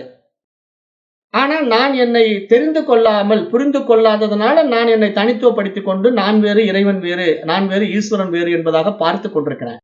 அந்த அஞ்ஞானம் என்னை விட்டு நீங்கிவிட்டா இங்கு படைப்பு கடவுளாகிய பிரம்மாவே நான் தான். காரணம் என்ன? நான் இருப்பதினால் இந்த உலகம் இருக்கிறது, நான் இருப்பதினால் இந்த உலகம் அனுபவிக்கப்படுகிறது, நான் விரும்புவதனால் இந்த உலகம் அளிக்கப்படுகிறது என்று நமக்கு புரிய வரும். அந்த புரிதல் நமக்கு மேலோங்கும் போது இங்கு ஹிரண்ய கர்ப்பனே நான் தான் என்பதாக சாஸ்திரம் இங்கு சுட்டி காட்டுது. அப்ப அந்த நிலைப்பாடுதான் நமக்கு ஆனந்தத்தை கொடுக்கும். அவ்வாறு யார் அறிகிறார்களோ அவர்களுக்கு வெளியே உள்ள பொருட்களிலிருந்து பற்றை விட்டுவிட்டு ஒவ்வொரு கோஷத்திலிருந்தும் அபிமானத்தை நீக்கி விடுகின்றார்கள் என்று சாஸ்திரம் சுட்டி காட்டுது. அப்ப இந்த அன்னமயம்தான் ஆத்மா என்ற அபிமானத்தை விட்டுவிட்டு, பிராணமயத்திலிருந்தும் இந்த அபிமானத்தை விட்டுவிட்டு, மனோமய, விஞ்ஞானமய, ஆனந்தமயத்திலிருந்தும் அபிமானத்தை அவன் விட்டு விடுகின்றான் என்பதாக இந்த 10வது அணுவாகத்தினுடைய 4வது மந்திரம் சுட்டிக்காட்டுகிறது. அடுத்தது 10ல் 5 இருக்கு. அப்புறம் 10ல் 6. இந்த 2 மந்திரத்தோட இது நிறைவடையுது. 10ல் 5 என்ன சொல்லுது அப்படின்னா, எல்லாம் ஒருவரே அப்படிங்கிற டாபிக்ல பேசுது. ச யச்சாயம் புருஷே யச்சா சா வாதித்யே ச ஏகஹ ச ய ஏவம் வித் அஸ்மால் லோகாத் பிரேத்ய ஏத் அன்னமய ஆத்மான உபசங்கிரம்ய ஏதம் பிராணமயம் ஆத்மான உபசங்கிரம்ய ஏதம் மனோன்மயம் ஆத்மானம் உபசங்கிரம்ய ஏதம் விஞ்ஞானமயம் ஆத்மானம் உபசங்கிரம்ய ஏதம் ஆனந்தமயம் ஆத்மானம் உபசங்கிரம்ய இமான் லோகான் காமான்னி காமரூப்ய அனுசஞ்சரன் ஏதத் சாம காயன்னாஸ்தே. 10வது அணுவாகத்தினுடைய 5வது மந்திரம். இந்த மந்திரம் என்ன சொல்லுது அப்படின்னா, இந்த மனிதனில் இருப்பவரும் அந்த சூரியனில் இருப்பவரும் ஒருவரே. இந்த உண்மையை அறிபவன் உலக உணர்வில் இருந்து விடுபடும் போது அன்னமயம், பிராணமயம், மனோமயம், விஞ்ஞானமயம், ஆனந்தமயம் ஆகிய உடம்புகளை எல்லாம் கடந்து செல்கிறான். அதன் பிறகு அவன் தான் விரும்பிய தன்னுடைய உண்மை சொரூபத்தை அடைகிறான். அந்த விரும்பிய உலகங்களில் விரும்பிய உணவை உண்டபடி சுற்றித் திரிகிறான். பாடல்களை பாடியபடி ஆனந்தமாக இருக்கிறான் என்பதாக இந்த மந்திரம் சுட்டிக்காட்டுது. அப்ப இங்க நம்ம என்ன இங்க புரிஞ்சுக்கணும் அப்படின்னு பார்த்தா, இந்த மந்திரம் சொல்ல வர்ற ஆழமான உண்மை என்ன அப்படின்னா, முக்தியை அடைய வேண்டும் என்றால், முக்தினா மோட்சம், ஆனந்தம், வீடு பேரு, பிறவா பெருநிலை அப்படிங்கிற பல பெயர்களில் நாம் அதை அழைத்தாலும் அதனுடைய இறுதி இலக்கு என்ன? விடுதலை. எதற்கு விடுதலை? மனதிற்கான விடுதலை. அப்ப இங்க மனம்தான் என்ன பண்ணுது? பல விஷயங்களை பற்றி கொண்டிருக்கு. அதுக்கு தீர்மானமா பிடிச்ச விஷயங்களை பிடிச்சுக்கிட்டு சாதித்து கொண்டிருக்கு. அப்ப அந்த மனம் இது போன்ற அத்தியாத்ம யோகத்தை படித்து கற்றுக்கொண்ட அனுபவத்தின் வாயிலாக இங்கு இருப்பதெல்லாம் இறைவனே, பரமனுக்கு வேறாக இங்கு எதுவும் படைக்கப்படவில்லை, பரமனுடைய வைபவம், அவனுடைய விபூதி இந்த பிரபஞ்சம், அவனுடைய சகுண பிரம்ம உபாசனையாக இந்த உலகம் இருக்கிறது என்று புரிந்து கொள்ளப்பட்டா இங்க முமுட்சு தன்மை புரிய வரும். அப்ப அந்த முமுட்சு தன்மை என்பது நாம் நடைபெறுகின்ற நம்முடைய வாழ்க்கையில, தவ வாழ்க்கையில இறைவனை உணர்வதற்கான தவம்ங்கிறத நாம் எப்படி பார்த்தோம்? உற்ற நோய் நோன்றல் உயிர்க்கு உருகன் செய்யாமை அற்றே தவத்திற்கு உரு அப்படின்னு திருவள்ளுவருடைய குறளை எடுத்துக்கிட்டு, தனக்கு வருகின்ற துன்பங்களையும் தான் மற்றவர்களுக்கு துன்பம் விளைவிக்காமலும் வாழுகின்ற தவ வாழ்க்கை வாழ்வதனால நாம் இந்த மனதையும் புலன்களையும் கடந்து வருகிறோம். அந்த கடந்து வருகின்ற அந்த வாழ்க்கை தான் இங்க ஈஸ்வர நியதிக்குள்ள வருது. அப்ப இந்த ஈஸ்வர நியதி தான் நமக்கு மோட்சத்தை காட்டி கொடுக்குது. அப்ப அந்த மோட்சத்தினால மனது என்ன ஆகுது? விடுதலை பெறுகிறது. எல்லாம் இறைவனேங்கிறதுனால இது தன்னுடைய தனித்துவத்தை இழந்து விட்டு விடுதலை ஆயிடுது. இதுவரைக்கும் இது சிறைப்பட்டிருந்தது. என்ன மாதிரி சிறைப்பட்டிருந்தது? தன்னால் உண்டாக்கி கொண்ட அபிமானத்தினால இது தன்னையே சிறைப்படுத்திக் கொண்டிருந்தது. இப்ப என்னிடத்தில் ஒன்றும் இல்லை, எல்லாம் ஈஸ்வர நியதிக்குள்ள இயங்கிக் கொண்டிருக்குங்கிற போது இது தன்னுடைய தனித்துவத்தை இழந்து விட்ட உடனே இது இல்லாமல் கரைந்து விடுகிறது. அவ்வளவுதான். இந்த மனம்ங்கிறது ஒண்ணு இல்லை. அப்ப இந்த மனமற்ற நிலையில் தான் பரமன் பிரகாசிக்கிறான். அந்த தூய அறிவு பிரகாசிக்க முடியும். இப்ப மனம் எப்பெல்லாம் தன்னுடைய தனித்துவ அபிமானத்துல அடையாளப்படுத்தி கொண்டிருக்கோ அது வரைக்கும் அந்த தூய அறிவு பிரகாசிக்காது இல்லையா? ஏன்னா இது ஒரு பவுண்டரிக்குள்ள இருக்கு. இந்த மைண்ட் பவுண்டரியை கிரியேட் பண்ணி வச்சிருக்கு. நான் இப்படிப்பட்டவன் இன்னார் அப்படிங்கிற மாதிரி கிரியேட் பண்ணி வச்சிருக்கு. இதுக்குதான் நம்ம நிறைய கிளாஸ்ல எக்ஸ்பிளனேஷன் கொடுத்தாச்சு. அப்ப இதை நீங்க புரிஞ்சுக்கிட்டீங்கன்னா நம்ம இங்க என்ன பண்ண வேண்டும்? நம்முடைய சுயத்தை அடையணும், சுய அனுபவம் உண்டாகணும், இறை அனுபூதிக்குள்ள நம்ம வரணும் அப்படின்னா இங்க எனக்காக உருவாக்கி கொண்ட தனித்துவ அடையாளங்களை எல்லாம் நான் விட்டு விடும்போது இங்க எல்லாம் இறை அம்சமா தெரியும். அப்ப இங்க எல்லாமே நானா தான் இருக்கிறேன், என்னுடைய இருப்புனால இங்க எல்லாம் இருக்குது அப்படிங்கிற அந்த தெய்வீக அனுபவம், அந்த தெய்வீக அனுபூதி நிலை நமக்கு அனுபவம் ஆகும். அப்ப நமக்கு ஆனந்தம் தானா வரும். ஏன்னா இங்க எல்லாம் என்னுடைய வியாபகத்துல விரிஞ்சு நிக்குது. காரணம் நான் விரும்புவதனால இதெல்லாம் நடந்துட்டு இருக்கு. அப்படி நடந்துகிட்டு இருக்கிற இந்த உலகம் எப்படி இருக்கு? என்னுடைய விருப்பத்தின் அடிப்படையில சந்தோஷமா இருக்கு, ஆனந்தமயமாக இருக்குங்கிறது தெரிய வரும்.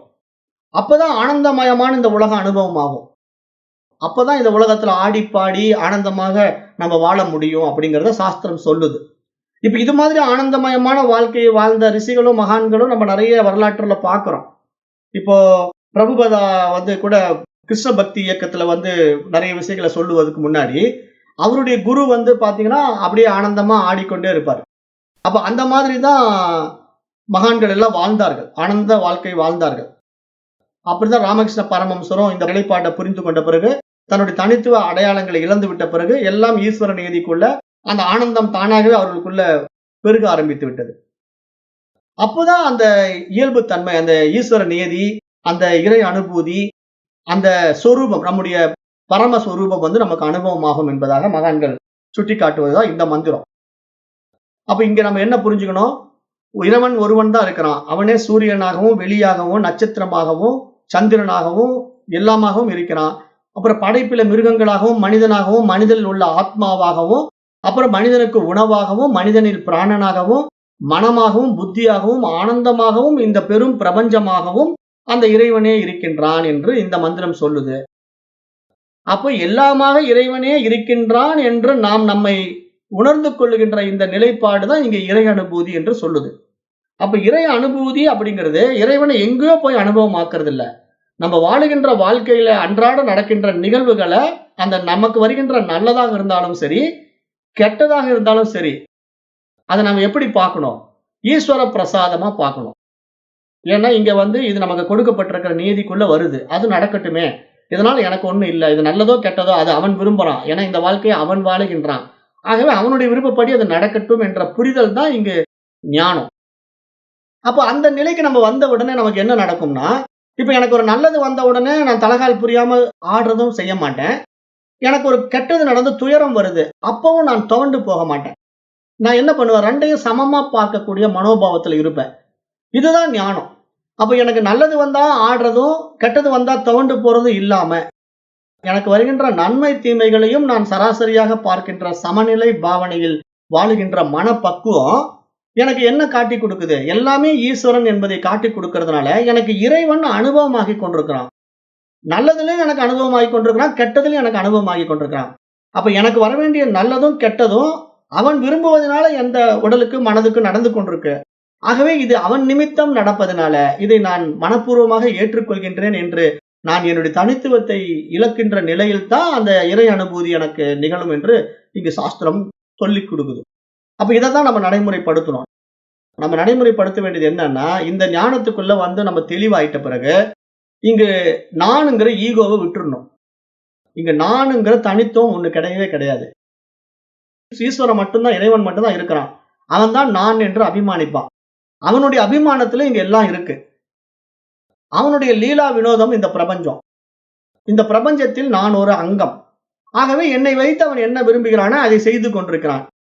என்னுடைய வாழ்க்கையை ஈஸ்வரன் வாழுகின்றான் என்று நாம் நம்முடைய தனித்துவத்தை இழந்துவிட்டு வாழுகின்ற வாழ்க்கை தான் இறை அனுபவம், இறை அனுபூதி என்று சாஸ்திரம் தெள்ளத் தெளிவாக சுட்டி காட்டி விடுகிறது. ஆகவே இறைவனை எங்கோ சென்று அனுபவமாக்குவதில்லை. இந்த உடலை விட்டு விட்டு போய் அனுபவமாக்குவதில்லை. வாழும் போதே இந்த அனுபவத்தை நாம் அடைவது. அப்ப இந்த அனுபவம் யாருக்கு நடக்குது? ஈஸ்வர நிலையில இருந்து கொண்டு பரமன் தான் இதை அனுபவமாக்கி கொண்டிருக்கிறான். ஏன்னா பரமனுடைய மனோவியாபகம் இந்த உலகம். அவன் விரும்புற மாதிரி எல்லாம் இதை அனுபவமாக்கி கொண்டிருக்கிறான். அப்ப இந்த அனுபவங்கள் அனைத்தும் பரமனுடைய மனதில் நடந்து கொண்டிருந்தாலும் பரமன் இதில் சம்பந்தப்படாமல் இருக்கிறான் என்ற புரிதல் நமக்கு வந்துவிட்டால் இங்கு பரமன் மட்டும்தான் இருக்கின்றான் என்ற நிலையில தான் பிரம்மம் சத்தியம் ஜெகத் வித்யா என்ற மகா வாக்கியம் நமக்கு புரிய வரும் என்பதாக பார்க்கிறோம். அப்புறம் 10:6 இறுதியா இந்த மந்திரம் என்ன சொல்றதுன்னா, அழிவற்றவன் நானே அப்படிங்கிற நிலையில இந்த மந்திரம் நிறைவு செய்ய போகுது. இதுதான் இந்த தைத்திரிய உபநிஷதனுடைய இறுதி மந்திரம். இந்த மந்திரம் படிக்கிறேன். ஹாவு ஹாவு ஹாவு அகமன்ன ஹகமன்ன ஹகமன்னம் அகமன்னாத்தோ அகமன்னாத்தோ அகமன்னாதஹ அகம் ஸ்லோக கிருதகம் ஸ்லோக கிருதகம் ஸ்லோக கிருதத் அகமஸ்மி பிரதமஜா ரிதாஸ்ய பூர்வம் தேவேபியோ அமிர்தஸ்ய நாபா இதி யோமா ததாதிச இதேவ மாவாஹ அகமன்னம் அகமன்னம் அதமந்தாத்மி அகம் விஸ்வம் புவனம் அப்ய பவாம் ஸ்வர்ண ஜோதிஹி ய ஏவம் வேத இத்யுபனிஷத். இந்த மந்திரம் 10:6 என்ன சொல்றது அப்படின்னா, ஆஹா ஆஹா ஆஹா, நானே உணவு நானே உணவு நானே உணவு, நானே உணவை உண்பவன், நானே உணவை உண்பவன், நானே உணவை உண்பவன். இதுதான் இந்த மந்திரம் சொல்லுது. ஆஹூ ஹாவு ஹாவு அகமன்னம் அகமன்னம் அகமன்னம், நானே உணவை உண்பவன் நானே உணவை உண்பவன் அப்படின்னு சொல்லி இந்த மந்திரங்கள்ல இந்த ஸ்லோகத்தை ஏற்படுத்தியவன் நானே, இந்த ஸ்லோகத்தை ஏற்படுத்திய நானே, இந்த படைப்பில் முதலில் தோன்றியவன் நானே. தேவர்களுக்கு முன்னாலும் அழிவற்றவனாகவும் நானே இருக்கின்றேன். எனக்கு உணவு தருபவனை நான் காக்கின்றேன். எனக்கு தராமல் இருக்கின்றவனை நானே உண்கின்றேன். உலகங்கள் அனைத்தையும் நானே வெற்றி கொள்கின்றேன். பொன்னெளி வீசி பொழிகின்ற தேவன் நானே. என்றும் அறிபவன் அனைத்து பலன்களையும் அடைகின்றான் என்பதாக இந்த உபனிஷத்து நிறைவு பெறுகிறது. அப்ப இந்த மந்திரத்துல நம்ம என்ன புரிஞ்சுக்கணும் அப்படின்னா, பரம்பொருளை பற்றிய ஒரு வர்ணனையாக இந்த மந்திரம் இருக்கு. அப்ப இங்க பரமன் என்பவன் எப்படி இருக்கிறான்? தேவர்களுக்கும் வானவர்களுக்கும் முன்னதாகவே இருக்கின்றான் என்று இந்த மந்திரம் சொல்லுது இல்லையா? அப்ப தேவர்களுக்கும் வானவர்களுக்கும் முன்னதாகவே பரமன் இருக்கின்றான் அப்படின்னு எந்த அடிப்படையில சொல்லுது? நான் பிறப்பற்றவன், அழிவற்றவன், இந்த படைப்பிற்கு முன்னாடி நானே இருந்தேன் என்று சொன்னா, இங்க இருப்பது இறைவன் மட்டும் தான் இருக்கிறான். அப்ப இங்க தேவர்கள், வானவர்கள் அப்படின்னு எத்தனை விஷயங்கள் இங்க படைக்கப்பட்டாலும் அது எல்லாம் பரமனுக்குள்ளேயே நடந்து கொண்டிருக்கு. அவனிடத்திலேயே நடந்து, அவனிடத்திலேயே அனுபவிக்கப்பட்டு, அவனிடத்திலேயே அளிக்கப்படுகின்றது என்ற ஒரு ஆழமான உண்மை இங்க நமக்கு புரிஞ்சிருச்சுன்னா, அப்ப எல்லாமே அங்க பரமனுடைய வியாபகமாகத்தான் இருக்குமே தவிர அவனுக்கு வேறாக எதுவுமே இல்லை. அப்ப இப்படிப்பட்ட ஒரு வெளிப்பாடு பரமனிடத்திலிருந்து இப்படிப்பட்ட ஒரு ஆற்றல் பரிணாமம் எப்படி நடக்குது? அவனுடைய மனதிலேயே நடக்குதுங்கிறது தான் இங்க மகத்தான உண்மை என்பதாக மகான்கள் சுட்டி காட்டுகிறார்கள். அப்ப இங்க படைப்பு என்பது பரமனின் கற்பனை உலகம், ஒரு கனவு உலகம். ஆகவே அவரை பொறுத்தவரை அவர் எப்போதும் இருந்து கொண்டேதான் இருக்கின்றார். தோன்றி மறைகின்ற படைப்பு என்பது ஒரு மாயா, மனதின் கற்பனை, மித்யா என்று அறியப்படும் போது அதில் அடைவதற்கு ஒன்றுமில்லை, அழிவதற்கும் ஒன்றுமில்லை. இதுதான் இங்க ஆத்ம ஞானம் என்பதாக மகான்கள் சுட்டிக்காட்டுகின்றார்கள். ஆகவே நாம் இனி வருகின்ற நம்முடைய வாழ்நாட்களிலே நாம் இவ்வாறு அடைந்த ஞானத்தினாலே, ஈஸ்வர நிஷ்டையிலே ஆக்கப்பூர்வமான வாழ்க்கையை உணர்ந்து, இந்த இயற்கையை, இறைவனை அனுபவத்தில் உணர்ந்து ஆனந்தமாக வாழ்வதுதான் மகத்தான மகான்களின், ஞானிகளின் வாழ்க்கை முறை என்பதாக பார்க்கப்படுகிறது. ஆக நாம் ஒவ்வொருவரும் அந்த வாழ்க்கையைத்தான் வாழ கற்றுக்கொள்ள வேண்டும். அவ்வாறு நாம் ஈஸ்வர சிந்தையுடன் செயல்படுகின்ற எந்த ஒரு செயல்களிலுமே சுயநலம் இருக்காது, தற்பெருமை இருக்காது, ஆணவம் இருக்காது, நான் என்ற உணர்வு தோன்றாது. அப்ப பசித்தவனுக்கு உணவளிக்கும் ஒருவனுக்கு, ஆஹா என்னால் அல்லவா இவன் பசி நீங்கினான் என்ற பெருமை தோன்றாது. மாறாக இவன் பசிப்பிணியை நீக்குகின்ற வாய்ப்பை எனக்கு இறைவன் அருளியிருக்கின்றான் என்று தோன்றும். அப்ப நம்முடைய செயல்கள் அனைத்திலும் இறைவனை எண்ணி செய்யும் நிலையில் நம்மால் நிச்சயமாக தீய பாதைகளில் செல்லவும் முடியாது என்பதாக இந்த உபனிஷதம் நிறைவு பெறுகிறது. இது தைத்திரிக உபனிஷத்தி பிருகுவல்லி சமாப்தா. அப்ப இங்க பிருகுவல்லியும் நிறைவு செய்கிறது. அப்ப இங்க நம்ம பார்த்த இந்த வித்யாவுக்கு பேர் என்ன? பார்கவி வாருணி வித்யா. பார்கவி அப்படிங்கிறது பிருகு, வாருணிங்கிறது வருணன். வருண குருவுக்கும் பார்கவி என்கிற பிருகு மகரிஷிக்கும் 2 பேர்களுக்கும் நடக்கின்ற சம்வாதம், 2 பேர்களுடைய கலந்துரையாடல் தான் இந்த பிருகுவல்லியாக தைத்திரிய உபநிஷத்து நமக்கு காட்டி கொடுத்தது. ஆக இதை நல்லா உள்ள வாங்கிக்குங்க. இங்க நம்ம இந்த பாடத்திட்டங்களை அடிக்கடி மீண்டும் மீண்டும் கேட்டு புரிந்து கொள்ளணும். ஏன்னா இந்த உபநிஷதங்கள் எல்லாம் மிக ஆழமான உண்மைகளை நமக்கு உபதேசிக்குது. படிக்கிறதுக்கு ஒரு பக்குவமா இதுக்கான ஒரு நேரத்தை ஒதுக்கி தான் படிக்கணும். ஏனோ தானோன்ட்டு வேலை செஞ்சுக்கிட்டு எல்லாம் படிச்சீங்கன்னா இது உள்ள போய் வேலை செய்யாது. அப்புறம் இதுல தீவிரமான தேடுதலும் ஆர்வமும் இருக்கணும். அப்பதான் இதுல நம்ம வெற்றி பெற முடியும். 10ஓடு 11 நாம இந்த மாதிரி பாடத்திட்டங்கள் எல்லாம் படிச்சுட்டு இருந்தோம்னா நமக்கு மற்ற விஷயங்கள் மாதிரி 10ஓடு 11 இதுவும் போயிடும். அவ்வளவுதானே தவிர இது நமக்கு நடைமுறை உண்மையில வராது. ஆக இதனுடைய சீரியஸ்னஸ் புரிஞ்சு படிங்க. இந்த பாடத்தை எடுத்து கொடுக்கின்ற நம்மை போன்ற சிரமப்படுகிறவர்களுக்கு கொஞ்சம் முக்கியத்துவம் கொடுங்க. ஏன்னா இதெல்லாம் நம்ம எதுக்காக இவ்வளவு சிரமப்பட்டு செய்யறோம் அப்படின்னா, இப்ப நீங்க இதுல 10 பேர் கேட்கறீங்களோ 10,000 பேர் கேட்கறீங்களோ, இப்ப இங்க நேர்ல வகுப்புல கேட்கறது மட்டும் இல்ல, ஆன்லைன்லயும் நிறைய பேர் கேட்கறாங்க. யூடியூப்ல, வெப்சைட்ல எல்லாம். அதுல யாராவது ஒருத்தன் அந்த உண்மையை தேடிக்கிட்டு இருப்பான் இல்லையா? அதாவது உண்மையான தேடுதல் இருப்பான், ஆழமான தாகத்துல தவிச்சுக்கிட்டு இருப்பான். அவனுக்கு இது கிடைக்கும். அதற்கான ஒரு கருவிதான் நான் அப்படின்னு நான் சொல்ல வரேன். ஏன்னா இப்ப நான் அப்படித்தான் தேடினேன். என்னுடைய ஆழமான தேடுதல் எப்படின்னா, நான் இறைவனை அனுபவத்துல உணரணும். இறைவன் என்று ஒருவன் இருந்தால் அவனை நான் காண வேண்டும், இல்லாவிட்டால் அந்த இறைவன் இல்லாமல் இருப்பதே மேல் அப்படின்ட்டு சுவாமி விவேகானந்தர் சொன்ன கருத்து என்னுடைய மனதில் ஆழமா பதிஞ்சுது சின்ன வயசுலயே. அப்ப நான் யோசிச்சேன், இறைவன் இருந்தால் அவனை காண வேண்டும்னு சொல்றாரு விவேகானந்தர். அப்ப அவர் பார்த்திருப்பார் இல்லையா? அப்போ நான் மட்டும் ஏன் பார்க்க முடியல? அப்ப விவேகானந்தர் இறைவனை பார்த்ததுனால தான் இறைவன் என்று ஒருவர் இருந்தார், அவரை காண வேண்டும், இல்லாவிட்டால் அவன் இல்லாமல் இருப்பதே மேல் அப்படின்ட்டு ஒரு ஆணித்தரமான ஒரு விஷயத்தை விவேகானந்தரால சொல்ல முடியுது அப்படின்னா, என்னை போன்ற மனிதன் ஏன் இறைவனை பார்க்க முடியாது? விவேகானந்தருக்கு மட்டும் தான் இறைவன் பார்க்கணும் எழுதி வச்சிருக்கா? இல்ல. ஆக என்னாலும் பார்க்க முடியும் என்ற தீவிர வேட்கையும், தேடுதலும் என்னிடத்தில் எழுந்தது. அந்த தேடுதலின் காரணமாக இந்த நிலையில் நான் நிறைவா இருக்கிறேன் இல்லையா? புரிதலும், அந்த இறையை நான் அனுபவத்திலும் ஆனந்தமா அனுபவித்துக் கொண்டிருக்கிறேன். அப்ப விவேகானந்தர் இறைவனை பார்த்த மாரி நானும் பார்த்துட்டேங்கிற பெருமை எனக்கு இருக்கு இல்லையா? இது மாரி நீங்க ஒவ்வொருத்தரும் இறைவனை பார்க்கணும், அனுபவமாக்கணுங்கிறது தான் என்னுடைய ஆசை. அப்ப இறைவனை பார்க்க வேண்டும், அனுபவமாக்க வேண்டும்னா ஏதோ உருவத்துல இல்ல, உணர்வின் அடிப்படையில புரிந்து கொண்டு பார்க்க வேண்டும். அதாவது பார்க்க வேண்டும்னா நான் கூட ஆரம்பத்துல ஏதோ நம்ம முன்னாடி அப்படியே சிவபெருமான் மாதிரி ஜடாமுடியோட வருவார் போல் இருக்கு அப்படின்னு தான் நினைச்சிட்டு இருந்தேன். ஏன்னா அதெல்லாம் ஒரு மெச்சூரிட்டி இல்லாத பருவம். அப்ப நமக்குள்ள மெச்சூரிட்டி வர வரவே நமக்கு என்ன தோணுது? ஓ, இது வந்து உணர்வு நிலையில நம்ம உணர வேண்டிய விஷயமா இருக்க தவிர, மற்றபடி நம்ம புறத்துல பொருளா பார்க்க முடியாது அப்படின்னு புரிஞ்சு போன பிறகு, அந்த உணர்வுல ஒன்றும் போது வர்ற ஆனந்தம் இருக்கு பாருங்க. அதுதான் பேரானந்த நிலை. ஈஸ்வர நியதிக்குள்ள அந்த விஷயத்தை நீங்க அனுபவமாக்கி பார்த்தீங்கன்னா, இங்க இருப்பதெல்லாம் இறைவனேங்கிற ஒவ்வொரு விஷயத்துக்குள்ளும் அந்த வரக்கூடிய விஷயங்களை நீங்க அந்த உருவத்துல பார்க்காம உணர்வுல பார்த்தீங்கன்னா, அதுக்கு மதிப்பு குடுப்பீங்க. இப்ப உதாரணத்துக்கு நம்ம வீட்டுக்கிட்ட பிச்சை எடுத்துக்கிட்டு ஒருத்தன் வரான். அம்மா ஏதாவது இருந்தா போடுங்கங்கிறான். அவனுடைய உருவத்த பார்த்தீங்கன்னா, போயா அப்படின்னு தொரத்த சொல்லும். ஆனா அவனுடைய உணர்வ பார்த்தீங்கன்னா, அவன் பசியில வரான். பசி உணர்வு பாவம். அவனுக்கு வறுமை. சாப்பாட்டுக்கு வழி இல்ல. அப்ப அவனால உழைக்க முடியல. அவனுக்கு உடல் ஒத்துழைக்கல. அப்ப அவனுடைய நிலைய நம்ம உணர்வு ரீதியா புரிஞ்சுக்கிட்டோம் அப்படின்னா, இறைவன் எனக்கு ஒரு வாய்ப்பு குடுத்திருக்கிறானே அவனுக்கு உதவி செய்வதற்கு. அப்ப எத்தனையோ பேர் இருக்கிறாங்க. என்ன தேடி வரானே அவன். அப்ப என்ன ஒரு கருவியாக பயன்படுத்தி என் மூலமாக அவனுடைய பசி ஆற்ற விரும்புகின்றான்.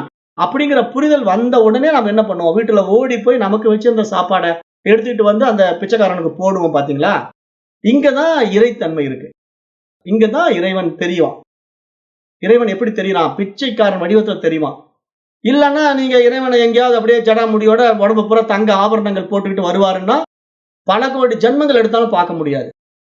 இந்த ஜென்மத்துல இல்ல. இது மாரி இன்னும் எத்தனை ஜென்மங்கள் நீங்க பிறந்து பிறந்து செத்தாலும் பரமனை பார்க்க முடியாது. அப்ப உணர்வு ரீதியா இறைவனை உணர்வதுதான் இங்க இறை அனுபவம், இறை அனுபூதி என்று இங்க மகான்கள் சொல்ல வருகிறார்கள் என்பதை பார்த்தா, ஒவ்வொருத்தருடைய உணர்வுலயும் நீங்க இறைவனை பார்க்க முடியும். ஒரு பூச்சியில, ஒரு புழுவுல, ஒரு கரப்பான் பூச்சிய நீங்க அடிக்க போனீங்கன்னா, அது எப்படி பயந்துகிட்டு அங்கங்க ஓடி போய் ஒளியுது. அந்த அறிவு யாரு அதுக்கு குடுத்தா? அப்ப இதெல்லாம் இறை உணர்வு. அத நம்ம புரிஞ்சுகிட்டு பார்க்கும்போது, அங்க ஒவ்வொன்னும் தன் உடலை காப்பாற்றிக் கொள்ள, தன்னுடைய உணர்வை தக்க வைத்துக் கொள்ள அப்படி பயந்து ஓடுது. அப்ப எல்லாவற்றிலும் நம்ம அத பார்க்கும்போது நமக்கு அந்த புரிதல் மேலோங்கி நிக்கிறது தான் இங்க என்னையே அதில் பார்ப்பதாக நமக்கு தெரியும். இதுதான் கொஞ்சம் அப்டேஷன் ஆகணுங்கிறேன் நான். அதாவது எல்லாருக்கும் இது சாத்தியம் இல்ல. அந்த பரிமாணத்துல நம்ம உயர்ந்து வந்துட்டா இது நமக்கு அனுபவமாகும், புரிதல் வரும். ஆனா அதுக்கு நம்ம முயற்சி செய்யணும் இல்லையா? முயற்சி செய்யாம எப்படி வரும்? அப்ப நம்ம அத அன்றாட நம்முடைய கடமைகள்ல ஒன்றாக இதையும் வைத்துக்கொண்டு இந்த கல்வியை நாம் தொடர்ந்து கற்றுக்கொள்ள வேண்டும். அடுத்து ஈஸ்வர சங்கல்பம் எப்படி கொண்டு போகுதோ அப்படி நம்ம பயணிப்போம். நன்றி. ஓம் தத் சத்.